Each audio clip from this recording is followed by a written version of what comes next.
So my friend at work actually told me that there was a blue Mach 1 coming up for auction at the Florida Mecum auction, and he was really excited to tell me about that. We both talk about auctions and cars and things a lot. My friend enjoys buying memorabilia or automobilia stuff at the auctions and old Coke machines and things like that. And so he's not really into the Mustangs like I am, but he enjoys the cars and he has a vast knowledge of many cars. And so we enjoy talking all the time. And he's a little bit younger than I am, so it's pretty cool to know somebody who has such a great knowledge base. And so whenever there's something cool coming up at the auction, he says, "Hey, did you see this coming up?" Or, in this case, he said there's a blue Mach 1, and I think it has like 40,000 miles on it. It looked pretty low, looked really nice. And so I said, "Oh, I didn't see that." And then he reminded me again the next day I was at work, and I said, "Oh, I hadn't gone and looked it up yet, but I'll go look it up today." And so when I did, I was actually surprised to find it wasn't 40,000 miles. This one only has 961 miles on it. So that's actually pretty low. It's a good looking car. Looks like it's all factory, although there were a couple add-ons. And if you're like me, the first thing you saw when you looked at this car was it had a keyless entry system right underneath the door handle. Now, I have seen this on a couple of Mustangs over the years, but very rarely. And it was a dealer add-on. And this is interesting because I don't think I've ever seen a Mach 1 that has this on it. Now, would I prefer to have this on my car? Absolutely not. Now, I'm not absolutely positive about this one, but the newer ones, you basically program it like you would a keyless entry on a car, and there's some procedures. You touch 7, 8, 9, 10 according to the newer instructions, and it has double-sided tape that holds it on. So I don't think it's something that's extremely permanent or but in the Mustang brochure, it does show it here in the bottom right. It does not show it in the 2003 brochure, but it did in the 2004. It's called the RF keypad, and it is a dealer add-on. Now, this could mean a couple of things. To me, first off, it means that the car was probably intended to be driven, and so whoever bought the car had that option. They tinted the windows, and you can see there's also something on the steering wheel we're going to get to that was an add-on. So it doesn't look to be like this car was purchased with the intention of being a super low mile wrapper car that would still have the plastic on the seats and all of that stuff.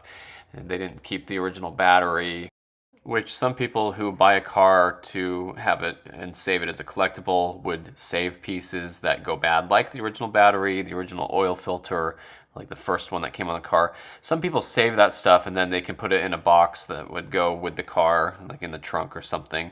I'm not saying the original battery still needs to be in use in the car because it wouldn't last that long.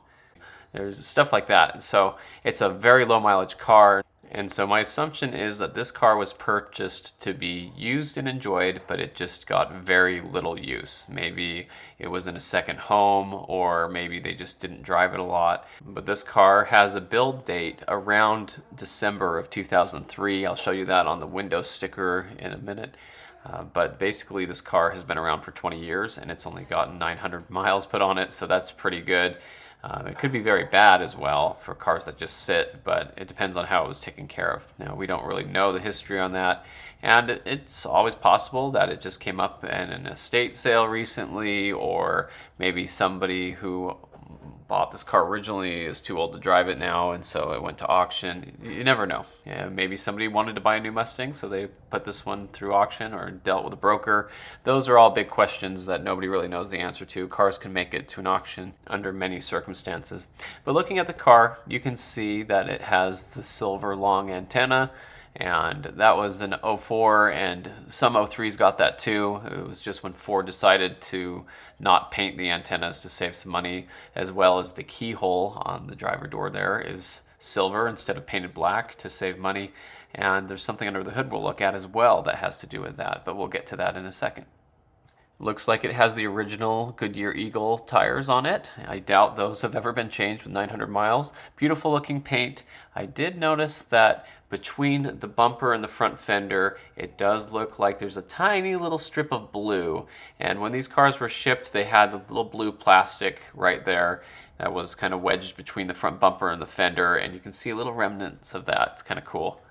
As we look closely at the headlights, it does look like there is a little bit of breakdown happening on the perimeter of the light, maybe a little bit there in the center. You can see the factory Ford logo on these, so these are OEM headlights. And sometimes these lights just break down over time without being out in the elements. They just start to deteriorate a little bit, and so I'm guessing that's what it is. I don't believe that this car spent any time outside, although there are weird stories where cars like this sit for 15, 18 years in a garage and then they switch hands, and then the person who had it let it outside for a year, and then they wash it and put it away with the next owner or something and clean it up, and maybe in that time the headlights got some sun fade. Now, I don't believe that's what happened in this case, but you never know. There are some weird stories about super low mile cars that get neglected a little bit. For example, when I was a kid, my friend's grandpa bought this black Bullitt Mustang. It was actually a gift from his wife because he also saw the green Bullitt Mustang in my neighborhood that I talk about often. And the grandpa mentioned to his wife that he liked the Bullitt Mustang. And their son owned a car dealership in California. And so the son started looking, and he found this pristine black Bullitt that had tons of documentation, and it was featured in a magazine, and it was a beautiful car. Well, that car ended up getting sold and traded in at the dealership because they needed something to suit their needs a little bit better later down the road. And I came across this car parked outside, just driving through the neighborhood. You can see I was in my blue Bullitt, and I saw the black one there, and I saw the older gentleman who owned it out working in his yard. So I stopped and talked to him about the car for a minute.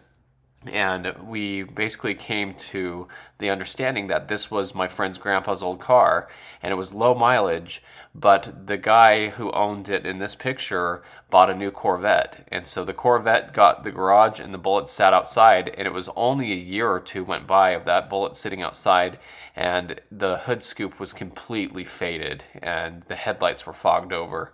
And that was just from sitting outside for a little while when that car was super pristine. And so that's an example of what possibly could be going on here. But I think that's just normal breakdown. I think that's normal for these headlights. If you look at them, sometimes that happens to them. Now the shaker looked good. The hood stripe looked good. It does look like they got some wax on the side of the shaker. I'm hoping that's what that white mark is and that it's not a scratch. But I assume they just gave it a quick wax and they were a little bit quick or sloppy and got some wax on the side of the shaker. And that shaker will absorb wax. It's a kind of a matte black textured paint. It even might be powder coated from the factory. I can't remember, but basically it's a matte color and it's textured a little bit, and it's a metal shaker, and that likes to absorb wax and stuff. Same with the trim molding, so you just have to be careful, and that might come off pretty easily. Hopefully it does. Here's a nice look at the side of the car. Looks great with the factory tires and wheels. Paint looks great. It does have the 40th anniversary Mustang badge on the fender, which every Mustang in 2004 got except for the Cobra. This is not a 40th anniversary edition car. It's just every Mustang got one because Mustang was produced in 64, and 64 to 04 was 40 years, and that's when they decided to go ahead and make a badge for the Mustang. And there are true 40th anniversary edition cars, but they only came in V6 and GT. The actual 40th anniversary edition cars had gold stripes on them. They were called Arizona beige. The wheels had gold accents. In the case of the GT, the spokes were all gold color. The V6 had gold inserts on the wheels. They came with no rear spoilers. They had a 40th anniversary badge on the shifter bezel. There's some different things about these cars that make them unique. And I've seen people argue about this on the internet so much recently. People who have an '04 Mustang think they have a 40th anniversary package, but they don't. I had a 2004 Torch Red Mustang Mach 1. It came with the same badges on the fenders, and same with my 2004 Mustang GT I currently own. So 40th anniversary emblems are not special on the Mach 1. It's just a good way to tell it's a 2004. Now, going inside the car, the first thing you notice is a very ugly steering wheel wrap. Now, this to me proves that this car was not meant to be a collector piece. It was just something somebody bought, and they did a couple of day 2 mods to it. Now, I hope that the steering wheel underneath there is okay. Sometimes it would have kind of a gluey stickiness to it if you took that wrap off, depending on how it was installed or if it saw heat or anything. Hopefully that can be removed, but let's not let that detract to how beautiful these Comfort Weave seats look. On Mach 1s, these are usually pretty flattened out. Even with 50,000 miles or so, these ones are still beautiful and have the ribbing and the Comfort Weave. They look fantastic. The passenger seat looks really good too. There's a little wrinkling and bunching by the seatbelt buckle there, and the back seats look great as well. And I did look at the walk around video, and there were a couple things weird about that I noticed as well that caught my attention, and the seats are part of that. We'll get to that in a second here. Now, this is an interior upgrade package car, and it does show that on the window sticker. So it has that silver trim around the radio and the shift ring and pedals, door posts that are silver, the bigger headrests. And so being that this is a 2004 Azure Blue Mach 1, there were 1,316 of these made in Azure Blue, and 1,181 had the interior upgrade package. And of those 1,316 Azure Blue Mach 1s produced in 2004, 1,034 of them were 5-speed manual cars, which this is. So if you're looking to break it down, that would make it the rarest of the options by transmission, not by color. And that's not the rarest of the 04 Mach 1s, but that breaks it down as the rarest of the Azure Blue Mach 1s that were 5 speeds. So that's making it 1,034 of the 1,316 Azure Blue Mach 1s produced in 04. Now, the automatic Azure Blue Mach 1s in 2004 had a production number of 282. So that's the lower, and the non-interior upgrade package is one of 135 Azure Blue Mach 1s made without the interior upgrade package for 2004. I know that's a lot of information, but out of the 04 Azure Blue Mach 1s, it is not the rarest. It has the better option of the 5-speed, the better option of the interior upgrade package. So this, in my opinion, is the one you want. Now, there was somebody who asked recently on the channel if anybody knew of any Azure Blue automatic cars for sale, because that's what they were looking for, and that's really cool. It's a great car to go have, and it would be a nice car to drive around and enjoy, and it is pretty rare. As if it's a 2004, at least, it would be that one out of 282 cars. So this Mach 1 appears to still have the factory floor mats in it, which I really like. I think they're a great floor mat. I would never change them. And it's nice that the car still has them, as well as the rubber insert in the cup holder there. Those are removable for bigger drinks, and a lot of times those go missing. I've actually removed them all out of all my cars because my cell phone doesn't fit in the cup holder with that rubber insert. I have them all set aside, but those do end up missing a lot in used Mustangs. So it's good to see it still has that original equipment with it.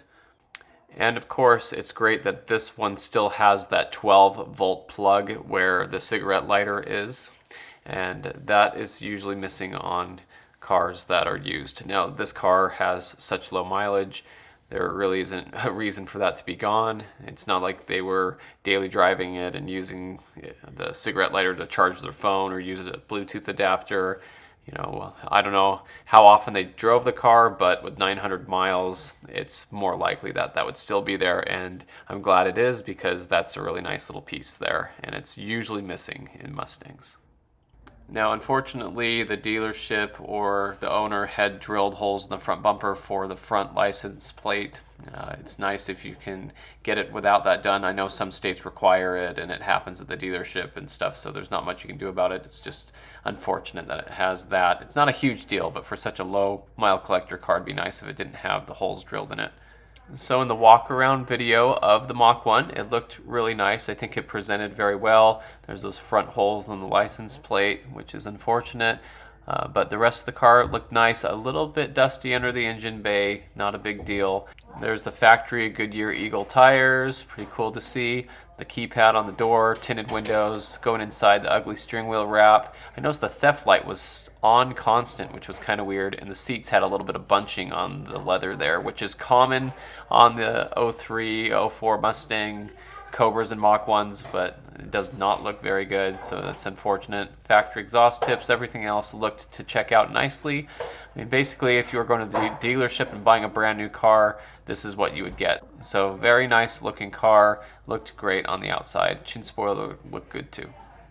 Going under the hood of the car, everything looks to be factory with factory stickers.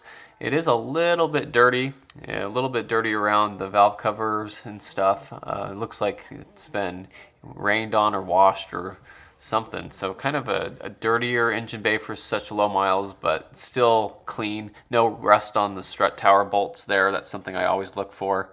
The hood blanket was a little bit dirty, looked kind of stained in spots. Not sure if that's just dust or something. Now, the valve covers look a little bit dirty around where the ignition coil cover is there, where those bolts are. I don't know why it looks that way. You would think that that would look brand new and clean for the mileage. Just again, a little bit dirty looking under here, but those valve covers were painted black in 2003, and I mentioned earlier we would talk about something under the engine bay, and that's what it is.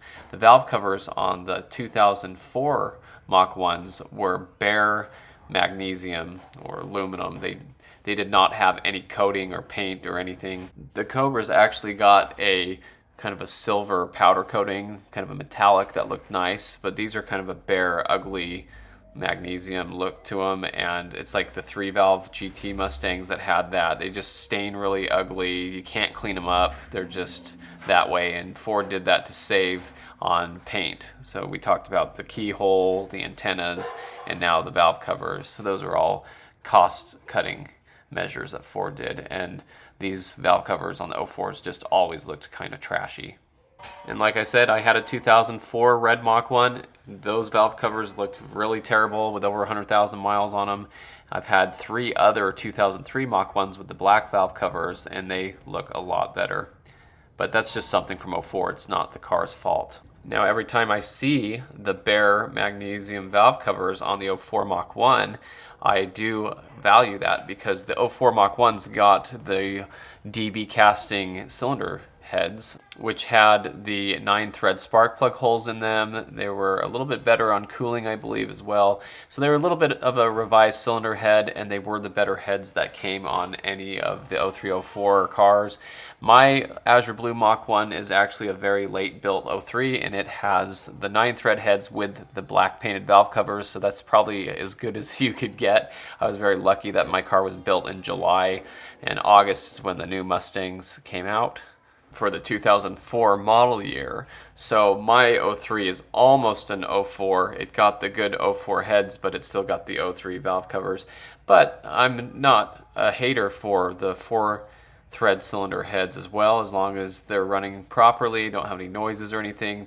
My zinc yellow Mach 1 has the 4-thread heads on it. It was actually built in June, so just a month before the blue one was built, and it has the 4-thread heads. And that engine has been just fine as long as the spark plugs are torqued to spec and not over tightened. There's less risk of them getting shot out of the head, and that's the problem with the 4-thread heads, is they're known for people over tightening them. The threads get kind of stripped out easier that way. They get punched out of the head, so it's less desirable, but it's not a problem. And if the car's taken care of, then there's no problem. Mine's been just fine. So the cylinder head casting has the DB at the end of it if it's a 9-thread head, as well as usually there were green X's on them on this section by the exhaust manifolds. Now I know this is getting a little detailed, but I did want to mention that this section of the head by the exhaust manifold could be painted with a blue stripe. My friend Los Car 50 had showed that on his 03 Cobra recently, and he wondered what that was about. So if he's watching this, and you haven't looked it up yet, that would be a revised 4-thread head, and some of them were replaced and then painted blue, and some of them were painted blue in the factory and came with the blue stripe on them, just to show as they were being produced that they had the revision done on them. And that wasn't for changing any of the spark plug thread count or anything. That was, I believe, valve guide related. So it was for heads that got altered during production or replaced, so they wouldn't have a ticking at idle, because that was something that these cars suffered from, and the ticking really wasn't a problem, it was just more of an annoyance. But anyway, back to this car. Beautiful 2004. It has the right cylinder heads on it that you'd want if you're looking for a car. It's a 5-speed. It has the interior upgrade package. It's basically everything that you would want if you're being very critical and wanting the best of the Mach 1s made. The trunk looked very clean, everything was nice. Something I noticed was the jacking instructions were on top of the carpeting. Usually they're below the carpeting or under the spare tire, so maybe somebody went through it and they found that below and just left it up top. It's very rare to find that in the trunk like that. And to me, seeing that is nice, because I've recently been talking with a friend on Instagram who has a '03 Mustang V6 convertible that was a rental car at one point, and he's restoring it to be as factory correct as possible. He's getting every little sticker and decal and thing he can find, and one of those things he recently got was one of these jacking instruction sheets, and I went and verified that each of my cars still has each of theirs. A lot of times those get thrown out.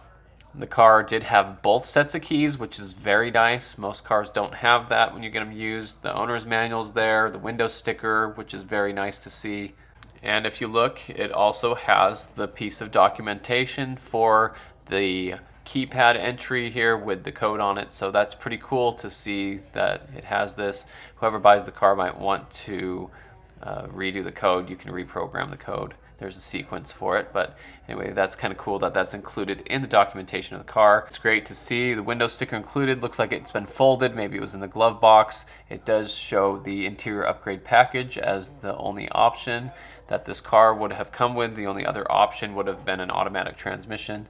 So everything's correct here. Nice looking window sticker, and if you look at the bottom, it shows a date of 12/22 of '03. That's roughly the invoice date, so this car was produced around that time frame, around December of 2003, and it looks like originally it was a Florida car. And so I enjoyed watching it cross the auction block. Cars didn't seem to be bringing as much this year as usual, but as I watched it, I thought this car will probably bring about $30,000, and sure enough, it brought 28, and then with fees and everything came up to 3,800 is what it shows it sold on the site for.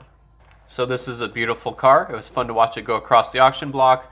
I've always loved watching the auctions growing up, and so it's fun to see the cars I own being there as modern day collectibles. Now, a big factor to why these cars sell at different prices depends on where they are placed in the auction. If somebody values the car differently, they could put this on a different day at a different time, and it probably would have sold for a higher price. I'd like to look back at some of these auctions, and I've made some videos about some of these cars, but here's an example of one that sold for $44,000. Now, this one had 52 miles on it, so that is a little bit of a difference there.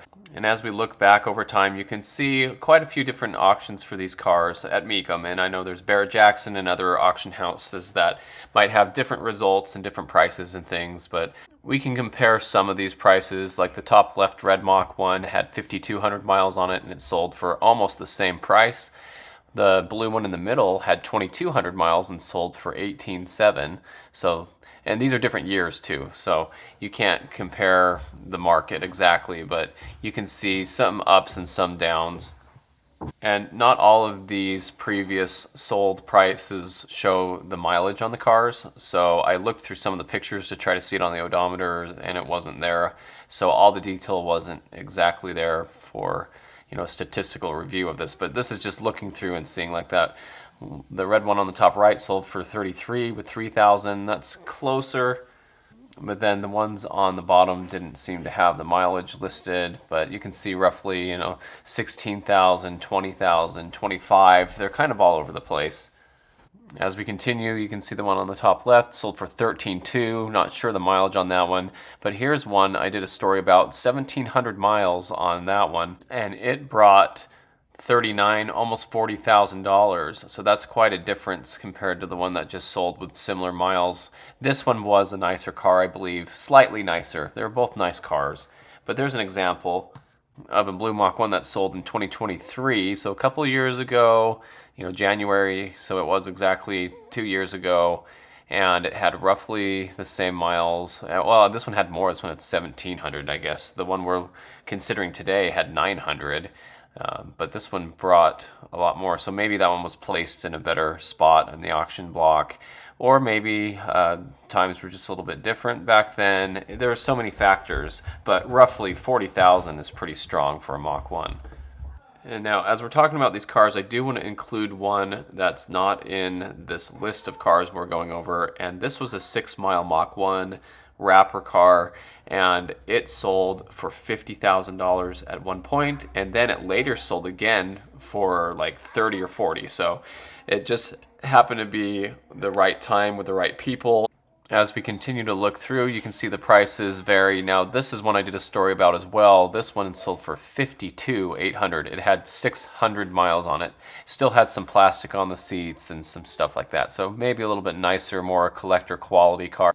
But also in that same year, in 2022, another yellow Mach 1 went up for auction, and this one did not sell at $48,000. And I don't know how many miles were on that one. But you can continue to go through, and older years yielded less prices. Some of them were really low, being, automatics and maybe higher mileage. And auctions can be weird like that because sometimes the people who look to buy these cars as collectibles just aren't there yet. I've said before that I don't believe the New Edge Mustangs have quite made it to the collector car status yet. Although they are starting to become a little more strong. Now, if we look in the top left, you can see this is the car we're considering today, and it sold with fees and everything for $30,800.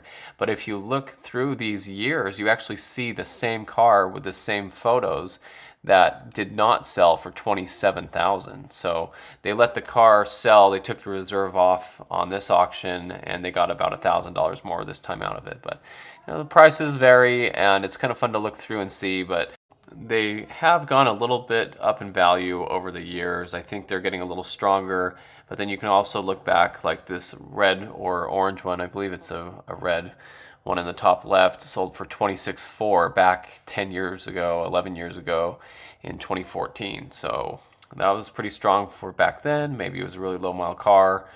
But I think they're pretty solid cars, and I don't think you can go wrong with buying one. I love them, and I buy them because I love the cars, not just for the value. But one more thing I wanted to compare was this really nice 2002 Camaro SS 35th anniversary. My little brother had this identical car. This one was an automatic. My brother's was a 6-speed, which is more desirable, but roughly this was very comparable to a Mach 1 in the time for price. The Camaro was a little more expensive, and this one sold today on this auction with fees and everything for $34,100. So it basically brought the same as the Mach 1. So that's a good comparison that the cars of this era with this miles are kind of bringing about that price range. I mean, technically it did bring a little more money, but it was also a different day. The blue Mach 1 went the day before it, which is what the lesser value cars usually do. And then the higher priced cars go on the later days. So this was fun to watch. I really enjoy these auctions. I'll put the link to where this Mach 1 went across on the Mecum's YouTube channel, and you can watch it go through if you'd like to.